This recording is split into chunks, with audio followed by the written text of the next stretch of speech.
Bueno, y seguimos atravesando este viernes y cada vez que llega este momento nos encanta hablar de plagas, de insectos y de todo lo que se mueve y que muchas veces no vemos, pero que están ahí. Hablamos de nuestras plagas y lo hablamos como siempre cada vez que llega a estas puertas del fin de semana con el amigo José Manuel Hernández. Nos vamos hasta Pinza. José, buenos días. Hola, muy buenos días. ¿Qué tal, Dani? ¿Cómo estamos? Muy bien, ¿y tú? Muy bien también. Bueno, bien, mal. No depende. Hemos tenido una semana tan loca con climatología y con historias que, bueno, como el clima, depende del día, ¿no? Y a veces el mismo día cambiamos mucho de estado. ¿Sí? Bueno, ¿de qué vas a hablar hoy? Bueno, hoy voy a hacer, digamos, voy a hablar, digamos, en las últimas semanas siempre han sido, digamos, he ido hablando de aquellas especies o aquellas plagas que un poco el mercado nos ha ido indicando, ¿no? Es decir, el mayor número de incidencias.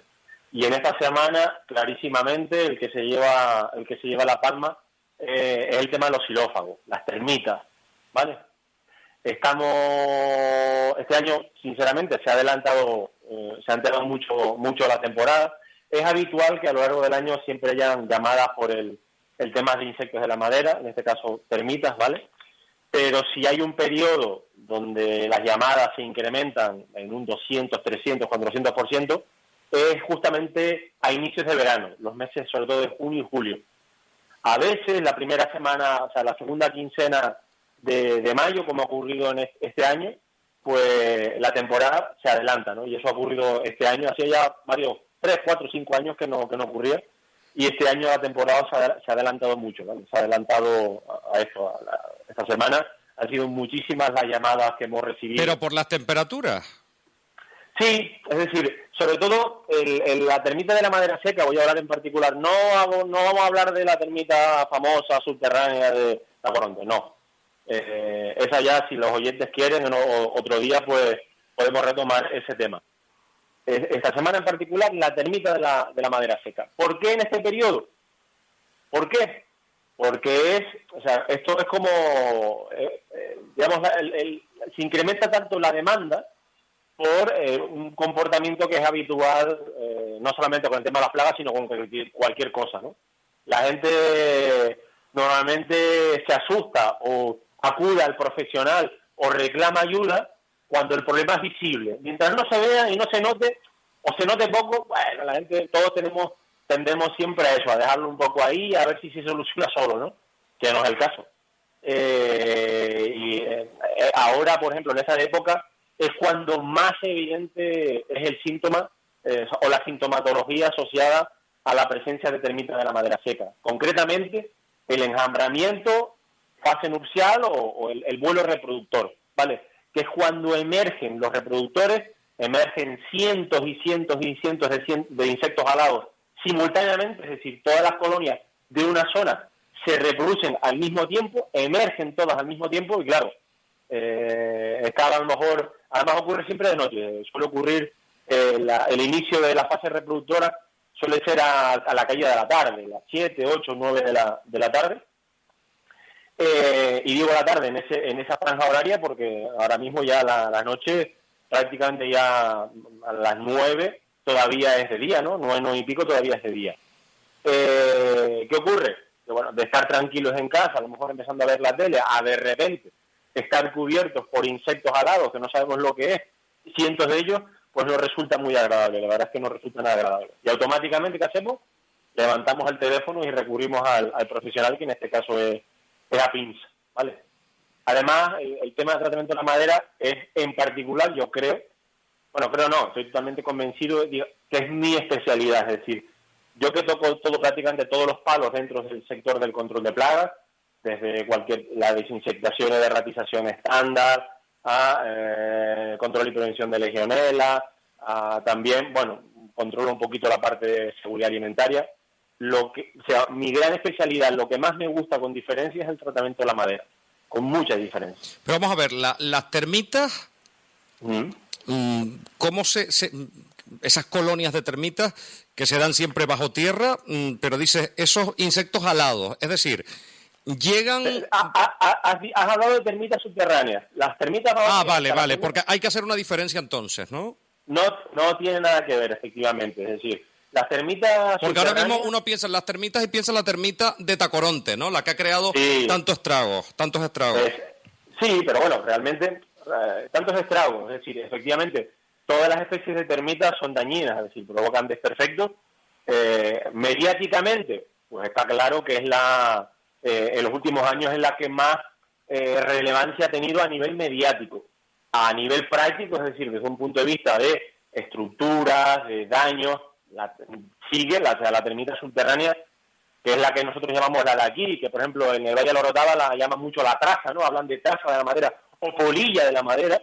Es con diferencia a día de hoy, los daños que han provocado es muchísimo mayores. No solo, porque claro, es una especie que lleva aquí, aunque se la llama la canaria, realmente no es canaria, ¿vale? La termita, esa especie de termita de madera seca que solemos tener en casa, se supone que es originaria de la zona del Caribe, ¿no? Cuba, esa zona de por ahí.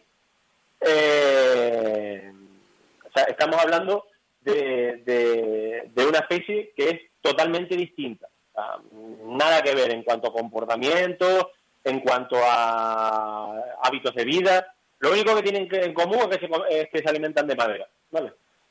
De resto, completamente distinto. Estamos hablando de una especie, por ejemplo, que las colonias, que son bastante pequeñas, estamos hablando a lo mejor colonias que no pueden 500, 300, algunos cientos de insectos, ¿vale? El total de la colonia vive dentro de la madera de la que se alimenta, es decir, nunca emergen de la madera, ¿vale? Siempre están en el interior, es decir, cuando llega una pareja real en la fase esta que hemos hablado ahora, el enjambramiento, ¿no? Que es lo que enciende las luces de alarma y la gente automáticamente empieza a recurrir a profesional. Es decir, cuando ocurre eso, la pareja real, digamos, entra dentro de una nueva madera y forma una nueva colonia desde cero, ¿vale? Y toda la vida de esa colonia se desarrolla en el interior, exclusivamente en el interior. Entonces, ¿de qué tamaño son? ¿Diminutas? Bueno, hay diferentes tamaños, por ejemplo, pero vamos, termitas de la madera seca, la Cryptotermes brevis, que es la termita warning, que se llama, que es la típica, la que está aquí más distribuida, no llega al centímetro. Podemos estar hablando, la reina a lo mejor rondando los 7, 8, 9 milímetros, y las obreras un poquito más pequeñas, 6, 7, los soldados son un poquito mayores también, pero vamos, en general son insectos bastante pequeños, muy pequeños, ¿vale?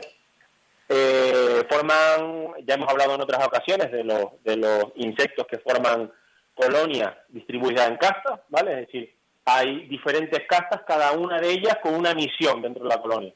La pareja real, que está claro que lo suyo es simplemente es la reproducción, ¿vale? En el caso de las termitas de la madera seca, digamos, el número de castas es muy pequeñito, ¿vale? No más de 4.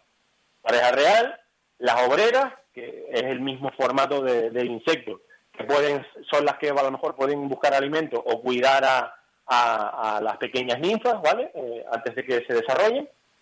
Luego están los que se llaman los individuos, los neotéricos, que se llaman, que son los potencialmente reproductores, es decir, los insectos que, digamos que tienen sexualidad y su misión en la vida es fundar nuevas colonias, que son los que ahora mismo están en ebullición en esta temporada, en esta época, y luego los soldados, ¿vale? Los soldados que la misión que tienen es básicamente defender a la colonia de ataques, ¿vale? Me gustaría hacer, porque ya en otras ocasiones hemos hablado de las termitas de la madera seca, y hay una particularidad de esas que voy soltando poquito a poquito, ¿no? Detalles de los soldados en las termitas de la madera seca, la Cryptotermes brevis en particular.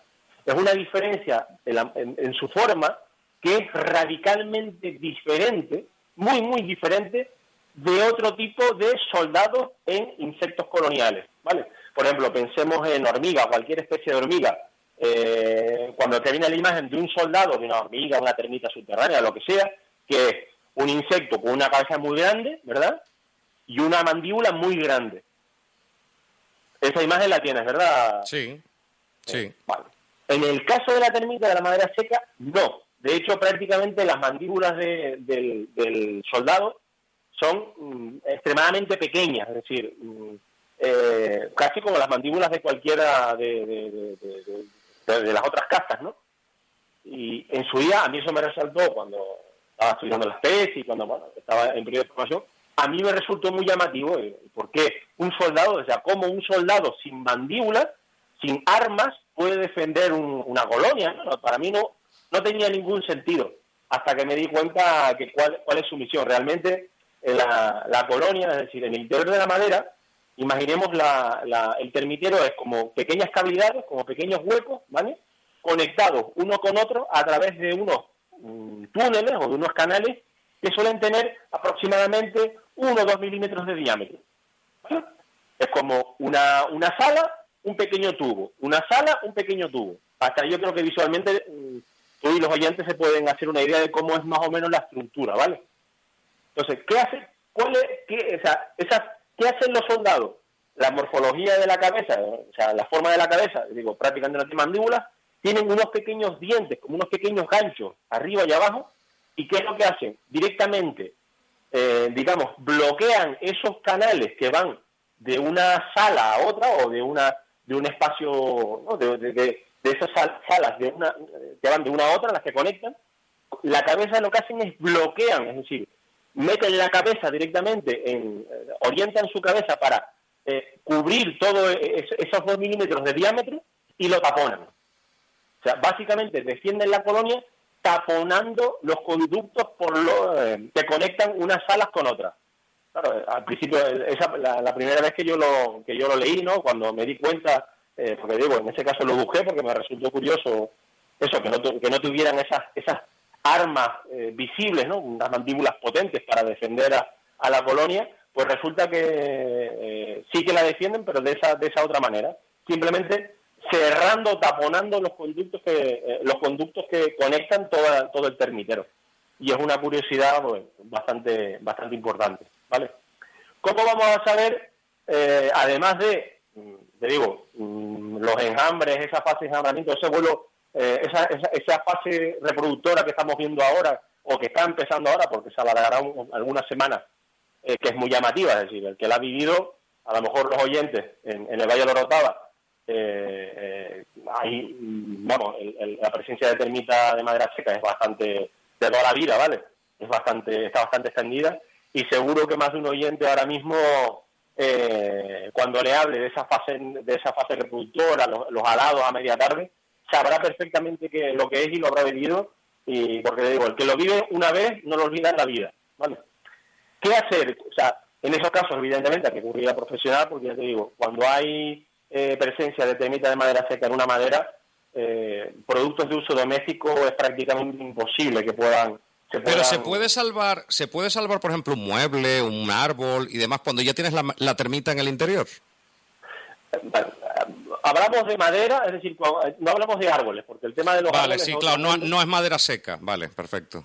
Estamos hablando de madera ya en uso, es decir, el árbol ya cortado, aserrado, seco y procesado y ya puesto en una puerta, una ventana, una viga de un techo o una lámina de suelo.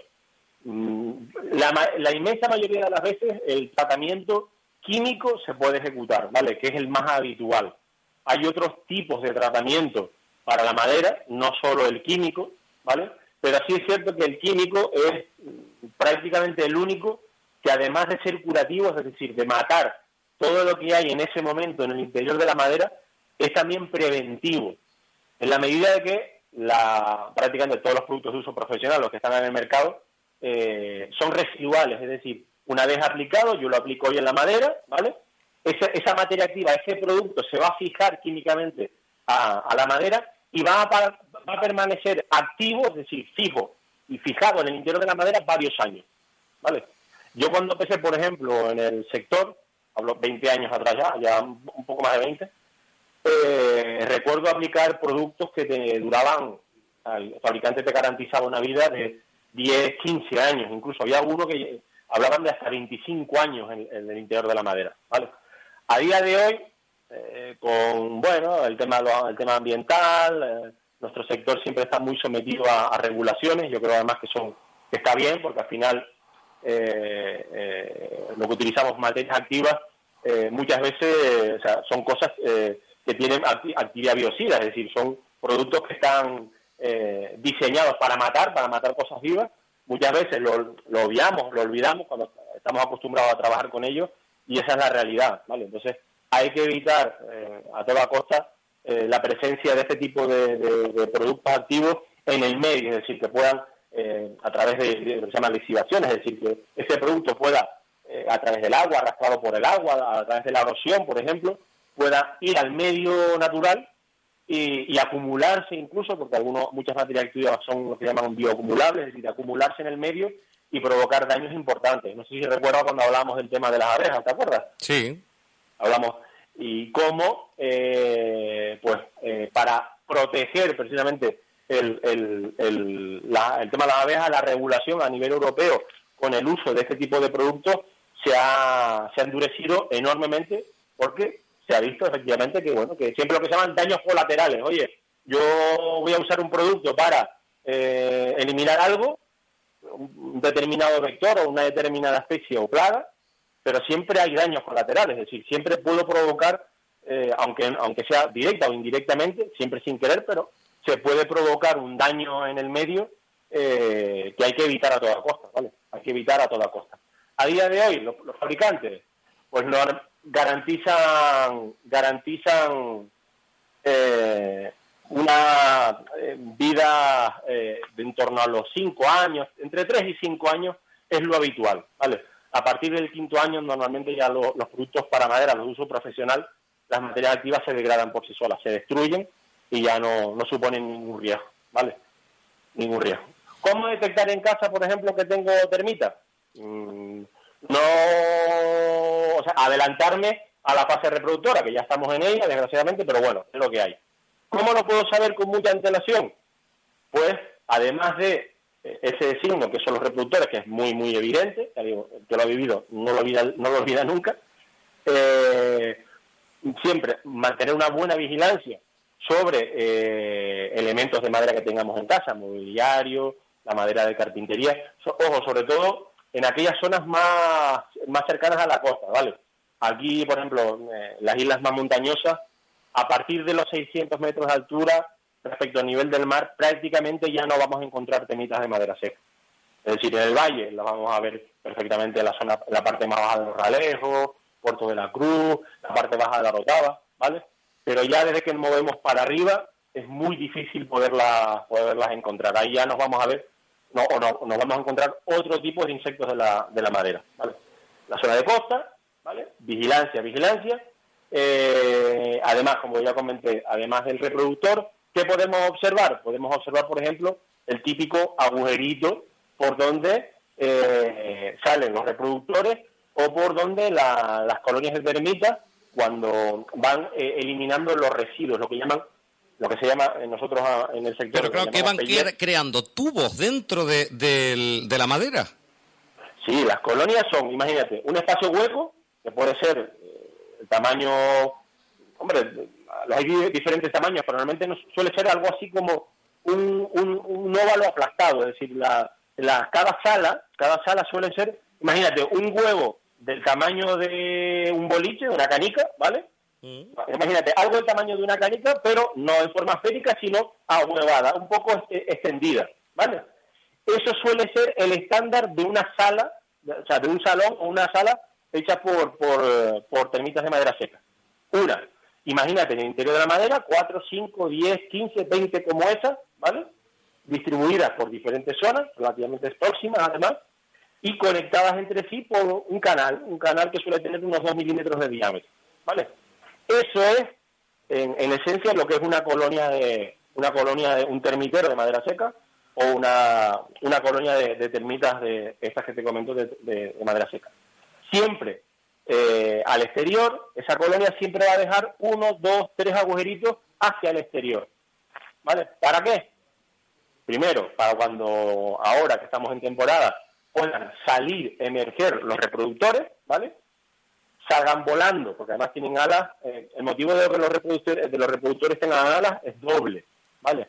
El primero y el más obvio es para evitar la endogamia, es decir, para evitar que hermanos y hermanas se reproduzcan entre sí, ¿vale? Para facilitar que insectos reproductores de colonias distintas se puedan encontrar. Ese es el primer motivo, evitar la endogamia.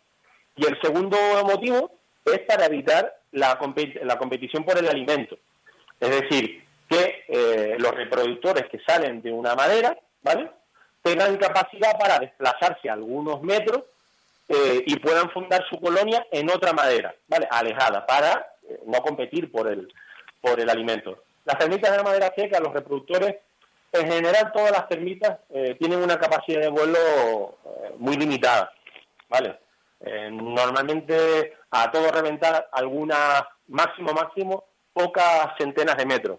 Normalmente a lo máximo que se suelen desplazar son algunas decenas de metros, ¿vale?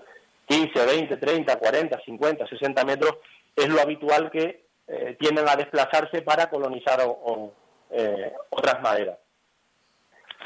¿Por dónde me he quedado? Por los agujeritos. Sí, pero claro, y digo yo, si solo comen madera, cualquier ser vivo necesita agua, necesita humedad. Correcto. ¿Cómo lo hacen? Ten en cuenta, esa gran pregunta, porque esa pregunta solo me la han hecho personas extremadamente inteligentes. Eso es un signo importante a mi favor, ¿no? Sí, totalmente. Digo, porque, a lo largo de 20 años de mi carrera, por ejemplo, hay 2 o 3 preguntas. Además de personas que son extremadamente inteligentes, personas que son extremadamente, que tienen esa capacidad de escucha, ¿vale? Que están escuchando, pues no es lo mismo oír que escuchar. Es decir, oír no es más que, digamos, es un sentido, es decir, es una capacidad fisiológica de recibir sonido, y otra cosa es escuchar. Escuchar es estar atento a lo que se está, al sonido que nos está entrando por el oído, ¿no? Personas, digo, muy inteligentes y además con bastante capacidad de escucha. ¿Por qué? Porque efectivamente, ¿de dónde sacan el agua, por ejemplo? ¿Cómo es posible que saquen? Y ahora te cuento una anécdota con otra cosa que también es importante, que muy poca gente me ha hecho la pregunta. ¿El agua dónde la consiguen? Fíjate, por ejemplo, que hemos hablado de termitas de madera seca, ¿no? Madera seca, madera sin agua. Realmente no. Es decir, la madera, hay una propiedad de la madera que se llama higroscopicidad. Es decir, la madera es capaz, tiende, más que capaz, tiende a compartir agua con el entorno, ¿vale? Con lo que la rodea, ¿vale? ¿Eso qué significa? Por ejemplo, por eso, cuando llueve, ¿vale?, vemos, por ejemplo, que hay mucha gente, toda la vida nosotros, yo me acuerdo de mi madre, me decía, cuando en las primeras lluvias, la madera se ha hinchado, ¿no? ¿Por qué? Porque la madera tiene esa capacidad de absorber agua del entorno, y claro, al absorber, y eso ocurre hasta cierto porcentaje, ¿qué hace? La madera, al absorber agua, se hincha, cambia de tamaño, ¿vale? Y lo mismo ocurre al revés, es decir, cuando se va secando, va reduciendo el tamaño. ¿Qué ocurre? Que incluso en entornos, por ejemplo, muy secos, siempre vamos a tener cierto grado de humedad en el interior de la madera. Por ejemplo, cuando habla de madera seca, o termitas de madera seca, estamos hablando de termitas que normalmente suelen colonizar maderas con un porcentaje de humedad relativa en su interior en torno al 15, 16, 17, 18%, que ya es lo que ya se considera una madera totalmente seca. Es muy difícil reducir ese porcentaje de humedad, ¿vale? ¿Qué ocurre? Estamos hablando además de un insecto que vive en el interior de esa madera totalmente protegido, en unas condiciones ambientales prácticamente estables a lo largo de todo el año. Realmente no necesitan mayor aporte de agua más allá de la que consiguen de la madera de la que se alimentan, ¿vale? Eso ocurre, por ejemplo, estamos hablando, y eso ocurre con muchos insectos, es decir, la necesidad que tienen algo tan pequeño de agua no es muy elevada, ¿vale? Ocurre algo parecido, por ejemplo, ahora cambio un poco de tema, pero ya que me viene como anillo al dedo, ocurre algo parecido, por ejemplo, con el tema de los ratones, ¿vale? Las ratas, por ejemplo, que son de mayor tamaño, sí suelen necesitar fuentes de agua, es decir, agua como tal, es decir, necesitan beber agua para poder cubrir sus necesidades hídricas a lo largo del día. Los ratones no tanto. Por ejemplo, un ratón Los ratones que suelen, la humedad que obtienen de lo que se alimentan, evidentemente consiguen en el entorno alimentos húmedos, evidentemente si solo tienen grano seco, pues con un porcentaje de humedad muy bajo, necesitan un aporte de agua como tal, ¿no? Pero un ratón que consiga, que es lo habitual, alimentos con cierto grado de humedad, es muy raro que necesiten beber agua para poder sobrevivir. Solo con la humedad que tienen del alimento les da de sobra para poder sobrevivir, ¿vale? Y ahora si quieres te cuento la anécdota, ¿vale? La otra anécdota que denota la inteligencia de las personas. Es habitual, porque creo que esa no la he contado nunca y ya que vamos a aprovechar la ocasión. Es habitual que, digamos, los productos rodenticidas, los venenos para ratones, a todos se le añade una sustancia. Si algún día, por ejemplo, ves en el súper que los venden, ¿no? Los de uso doméstico, ves que en la composición que aparece una determinada materia activa y luego verán, todos los oyentes podrán comprobar que viene sustancia amargante, ¿vale? A todos los rodenticidas se le añade una sustancia, ahora no recuerdo el nombre, hay varios, pero vamos, que es extremadamente amarga, extremadamente amargo. Es, bueno, como se suele decir, amargo como la hiel, ¿no? Muy, muy amargo. Se usa, por ejemplo, como medida, eso se llama un tipo de aditivo que se usa como medida de seguridad. ¿Para qué? Para en el caso que accidentalmente un animal doméstico, un niño, lo que sea, tenga la tendencia de meterse en la boca, lo escupa. Por el amargo, ¿no? Es una medida de seguridad. Pues eso, que habitualmente, o sea, durante todos estos 20 años, pues lo he dicho infinidad de veces, no sería capaz de decir un número de cuántas veces lo he repetido, prácticamente nadie, dos o tres personas, me han preguntado, bueno, ¿y si es tan amargo, por qué se lo comen los ratones? ¿Eh? O las ratas. Claro, ellos no tienen papilas gustativas. Prácticamente, efectivamente, es decir, el sentido, más que papila, el sentido del gusto en ratas y ratones es prácticamente inexistente. O sea, que ellos comen por comer, por alimentarse. Evidentemente, pero el sentido que más utilizan para alimentarse es el olfato, no el gusto. Entonces, ¿qué ocurre? Que es típico, ¿vale?, que las madres, por ejemplo, las madres ratonas o las madres ratas, a su descendencia les infunden ciertos hábitos de alimentación.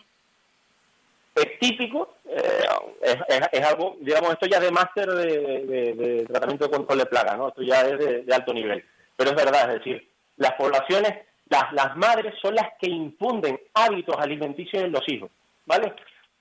Digamos que la descendencia, las crías de ratas o de ratones, ¿vale?, van a tender a alimentarse más de aquellos alimentos que les ha dado su madre de pequeño, ¿vale?, que son los que reconocen por el olfato.